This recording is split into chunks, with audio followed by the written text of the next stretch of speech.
Entries. માત્ર ને માત્ર મીડિયમ ઓફ લેંગ્વેજ અથવા તો મીડિયમ ઓફ ઇન્સ્ટ્રક્શન એક કીધી છે માટે આખો કાયદો વોઇડ ગણવું એ તો યોગ્ય બાબત નથી. તો એના માટે સેન્ટ્રલ લિસ્ટના હેઠળ to maintain the standard of higher education એમાં માત્ર એક લેંગ્વેજ નહીં પરંતુ બીજી પણ લેંગ્વેજ યુ શુડ ઓફર. માટે ગુજરાત યુનિવર્સિટીના તમામ કોર્સીસમાં ગુજરાતી સાથે ઇંગ્લિશને પણ લેંગ્વેજ ઓફ કોર્સ અથવા તો લેંગ્વેજ ઓફ એજ્યુકેશન તરીકે ઓફર કરવામાં આવે છે. માટે ફ્રેન્ડ્સ, આપણે બધા જ ગુજરાતીમાં પણ પેપર આપી શકીએ છીએ એઝ વેલ એઝ ઇંગ્લિશમાં પણ પેપર આપી શકીએ છીએ. તો આ રીતે જે કોન્ફ્લિક્ટ હતો બે જુદી જુદી એન્ટ્રીઝનો, જે હાર્મોનિયસ ઇન્ટરપ્રિટેશન છે એનો બેઝિક રૂલ છે કે જ્યારે પણ આવા બે વિવાદ ઊભા થાય તો કેવી રીતે સોલ્યુશન લાવવાનું. Okay, you want to offer only Gujarati medium, you are having liberty, but with Gujarati you should also offer the English language as the medium of education. તો ખ્યાલ આવ્યો ફ્રેન્ડ્સ? આ રીતે આપણે હાર્મોનિયસ કન્સ્ટ્રક્શનનો સિદ્ધાંત સમજવાનો છે. અને આ કેસનો આધાર લઈને એક ફરીથી બીજો બી કેસ આવેલો હતો DAV college versus state of પંજાબનો, જેની અંદર ત્યાં માત્ર પંજાબી ભાષાને જ મીડિયમ ઓફ એજ્યુકેશન તરીકે સ્વીકારવાની બાબત હતી અને ત્યાં પણ હાર્મોનિયસ કન્સ્ટ્રક્શનનો સિદ્ધાંત અમલમાં લાવ્યા અને પંજાબીની સાથે ઇંગ્લિશને પણ બીજી સબઓર્ડિનેટ અથવા તો સબસિડિયરી લેંગ્વેજ તરીકે ઓફર કરવામાં આવેલી હતી. તો આ જે છે તે તેનો બીજો અગત્યનો સિદ્ધાંત છે કે જેના આધારે બંધારણની અને બંધારણના તમામ જોગવાઈઓ which includes various schedules of the constitution એ રીતે એનું અર્થઘટન કરવાનું છે. હવે ત્રીજો અને ખૂબ અગત્યનો સિદ્ધાંત જે છે તે જણાવે છે કે પીથ એન્ડ સબસ્ટન્સ રૂલ, એટલે કે સાર અને તત્વનો સિદ્ધાંત. આ સિદ્ધાંત પ્રમાણે જે પણ લેજિસ્લેશન છે એનું true character and nature of the legislation is important. કોઈ પણ legislation whether it is enacted by state or by union, but you have to kept in mind while you are interpreting the provision the true characteristic of the legislation and the nature of the legislation. શા માટે એ કાયદો ઘડવામાં આવેલો છે, એના શું ઉદ્દેશ છે એને ધ્યાનમાં લેવાનો છે, નહીં કે એનો શું અસર થાય છે. તો એના માટે પણ વળી પાછું એના સપોર્ટમાં એક ખૂબ સુંદર કેસ છે જે ખૂબ એટલે ખૂબ જ અગત્યનો છે અને ખૂબ જરૂરી છે અને ખૂબ મદદરૂપ થાય છે આ પીથ એન્ડ સબસ્ટન્સનો પ્રિન્સિપલ સમજવા માટે. Praphulla Kumar versus bank of commerce, AIR 1947, PC means privy council, page number 60. જ્યારે આ કેસ આવેલો હતો ત્યારે 47માં આપણી પાસે કોન્સ્ટિટ્યુશન ન હતું. તો હું થોડુંક તમને હિસ્ટ્રીમાં લઈ જવા માગું છું કે in the year of 1947 we did not have our constitution, so we were governed by the Government of India Act 1935 અને એ એક્ટમાં પણ આવા ફેડરલિઝમને સમાવવામાં આવેલું હતું અને ત્યાં જે બે લિસ્ટ હતા એમાં ફેડરલ લિસ્ટ અને પ્રોવિન્શિયલ લિસ્ટ એ રીતે એનો ઉલ્લેખ હતો. ફેડરલ એટલે યુનિયન અને અત્યારની સમજ પ્રમાણે પ્રોવિન્શિયલ એટલે રાજ્યનું લિસ્ટ. તો એ સમયે આ જ્યારે કેસ બન્યો ત્યારે constitution of India was not enacted or constituted, so we were govern by government of India act.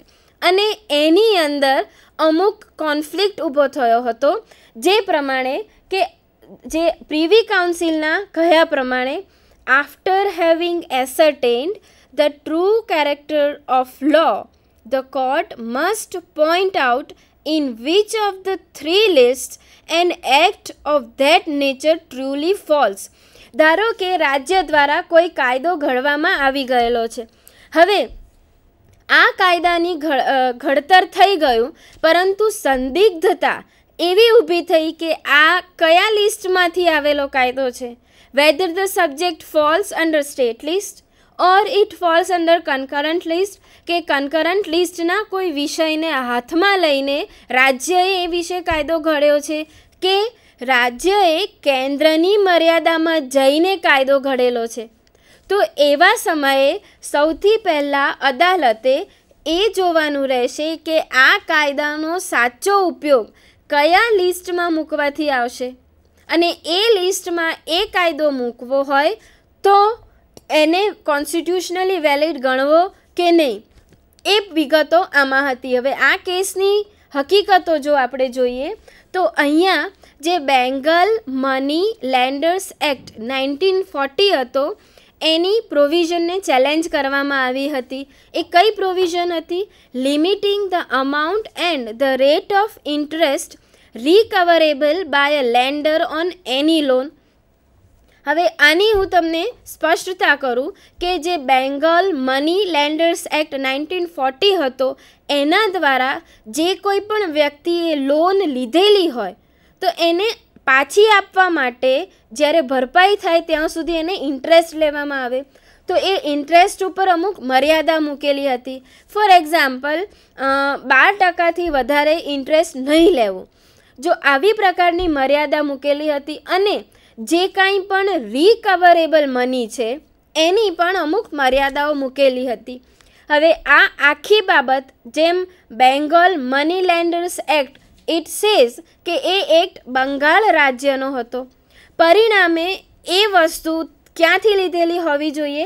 રાજ્યની લિસ્ટમાંથી, ફ્રોમ ધ પ્રોવિન્શિયલ લિસ્ટ. તો એ પ્રમાણે એન્ટ્રી 27 ઓફ લિસ્ટ 2 કે જે મની લેન્ડિંગ અને મની લેન્ડર્સ તરીકે વાત કરતી હતી, અર્થાત સ્ટેટને આ વિષય અંગે કાયદો ઘડવાની સત્તા આ એન્ટ્રી 27માંથી પ્રાપ્ત થતી હતી.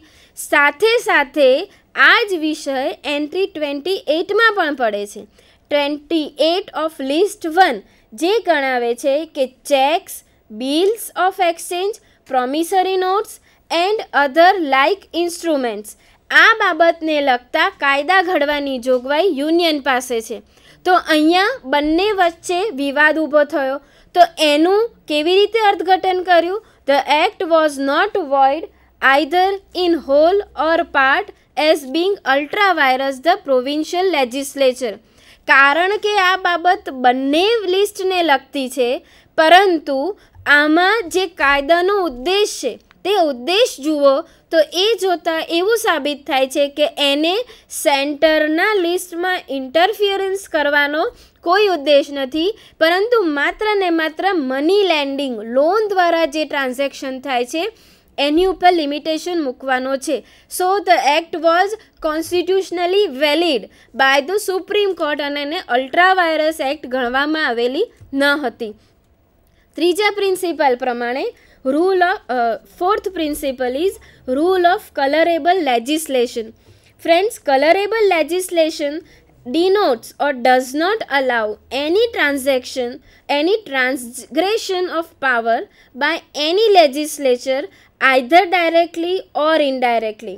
See, જે વસ્તુ if you cannot do directly, you cannot do indirectly. આ પ્રિન્સિપલ, આ જે આખો વાક્ય છે એની ઉપર આ કલરેબલ પ્રિન્સિપલ રહેલો છે, જે બતાવે છે કે કાયદામાં જે ન કરવાનું જણાવેલું હોય એ ગમે તે રીતે પણ એને વ્યાજબી ઠરાવીને એ કરવા માટેનો કાયદો ન ઘડી શકાય. જેના માટે પણ એક ખૂબ સુંદર બાબત આપણને આ પ્રસ્તુત કેસમાંથી મળે છે, Kameshwar Singh versus state of Bihar.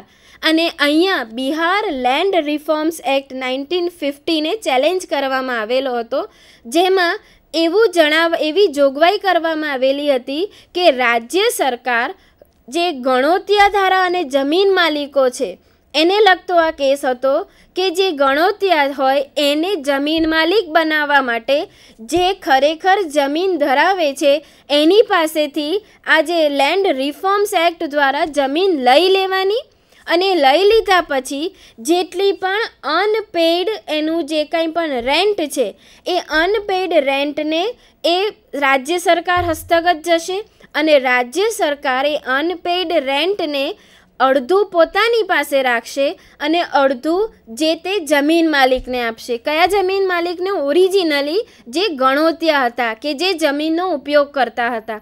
તો આ રીતે ગણોતિયાને જમીન માલિક બનાવવા માટે સૌથી પહેલાં જમીન માલિક પાસેથી જમીન લઈ લેવામાં આવી અને જમીન લઈ લીધી માટે એને કન્સિડરેશન તો આપવું પડે, કમ્પેન્સેશન તો આપવું પડે, તો જ એની પાસેથી જમીન તમે લીગલી લઈ શકો as per land acquisition act. તો એના માટે એને એઝ કમ્પેન્સેશન જે અનપેડ રેન્ટ હતું, ગણોતિયાએ પાસેથી જે ભાડું લેવાનું બાકી હતું એ ભાડું રાજ્ય સરકારે પોતે લીધું અને અડધું ભાડું પોતાની પાસે રાખ્યું અને half of the unpaid rent was given back to the landowner as a compensation or as a વળતર એને પાછું આપવામાં આવ્યું. જે બતાવે છે કે આવું ખરેખર રાજ્ય સરકાર લઈ ન શકે. જો તમે ભાડું લો છો તો એ આખે આખું you are taking it on behalf of the land Lord, તો પછી એ તમામ ભાડું તમારે એના જમીન માલિકને પાછું આપવું પડે. પરંતુ એમ ન કર્યું માટે આ પ્રિન્સિપાલનું અર્થઘટન જે છે તે ન થયું. માટે જે આખો પ્રિન્સિપાલ હતો કે કલરેબલ ઇન્ટરપ્રિટેશનનો, એ આખો પ્રિન્સિપલને અહીંયા ચેલેન્જ થયેલો હતો અને એના આધારે સુપ્રીમ કોર્ટે આ આખા જે એક્ટ છે એને ઇનવેલિડ કહેવામાં આવ્યો. અને એમાં એવું સુપ્રીમ કોર્ટે કીધું કે supreme court found it a colorable exercise of power of acquisition by the state legislature which was not valid. અને સાથે એક quote મૂક્યો કે you cannot do directly what you cannot do directly. તમે જે ડાયરેક્ટલી કરી શકો છો એ જ બાબત ઇનડાયરેક્ટલી કરી શકાય નહીં. ફ્રેન્ડ્સ, આ ઉપરાંત ઘણા બધા એવા લેજિસ્લેટિવ પાવર્સ છે, પરંતુ સમય આપણી પાસે મર્યાદિત છે. મેં શક્ય એટલો પ્રયત્ન કર્યો, 4 પ્રિન્સિપલ્સ કવર કર્યા છે. બાકીના લેજિસ્લેટિવ પાવર્સ કે જે આર્ટિકલ 248થી લઈ અને લેજિસ્લેટિવ પાવર્સ આર્ટિકલ 256 સુધી જાય છે. શક્યતા હશે અને ચાન્સ મળશે તો ફરી પાછી હું આપની સમક્ષ ઉપસ્થિત થઈશું અને હું અને મહેતા સાહેબ ફરીથી આપની પાસે નવા વિચારો સાથે સેન્ટ્રલ સ્ટેટ રિલેશનની ચર્ચા કરવા માટે આવીશું. Thank you friends.